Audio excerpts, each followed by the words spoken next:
ఈ రోజు ఎపిసోడ్లో కామనర్స్ వచ్చే సెలబ్రిటీ అని చెప్పి మంచి డిస్కషన్ పాయింట్ వచ్చింది.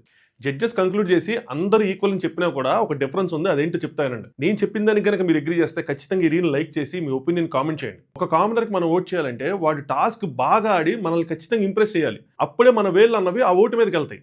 అదర్ సైడ్ వేలలో లక్షల్లో ఫాలోవర్స్ ఉన్న ఇన్ఫ్లుయెన్సర్స్కి వాళ్ళని ఫాలో అయ్యే వాళ్ళలో ఎంతో కొంతమంది ఖచ్చితంగా ఓట్ చేస్తారు. వీళ్ళు టాస్క్ ఆడినా ఆడకపోయినా, ఫాలో అయ్యే వాళ్ళు షో చూసినా చూడకపోయినా ఖచ్చితంగా కొన్ని ఓట్స్ పడతాయి. దానికి ప్రైమ్ ఎగ్జాంపుల్ సోషల్ మీడియాలో ఉన్న కొన్ని ఓటింగ్ పోల్స్ చూడండి. అనుష గారు కానీ, డీమన్ పవన్ కానీ మనీషు మిలిటరీ కళ్యాణ్ కన్నా గేమ్ బాగా ఆడారా? లేదు కదా. అయినా సరే వాళ్ళకి వీళ్ళకన్నా ఎక్కువ ఓట్లు ఉన్నాయి. ఎలా? ఎందుకంటే వీళ్ళ ఫాలోవర్స్ వీళ్ళకి ఓట్ చేస్తారు. దాంతోపాటు తోటి ఇన్ఫ్లుయెన్సర్స్ అండ్ మిగతా సెలబ్రిటీస్ వీళ్ళ ఓటింగ్ అపీల్ని షేర్ చేస్తారు. ఇది మెయిన్ డిఫరెన్స్. ఈ కామనర్ మనల్ని ఇంప్రెస్ చేసి మన ఓట్స్ తెచ్చుకునే లోపల వీళ్ళ ఓట్ బ్యాంక్ అనేది ఎక్కడో ఉంటుంది. అండ్ టాప్ ఆఫ్ ఇట్, ఈ ఇన్ఫ్లుయెన్సర్స్ ఎవరైనా కొద్దిగా గేమ్ ఆడినా కూడా ఇంకా జాక్ పాట్ కొట్టినట్టే. అగ్రీ చేస్తే click like and show your support. Big boss related updates and reviews కోసం ఈ పేజ్ని ఫాలో కొట్టండి.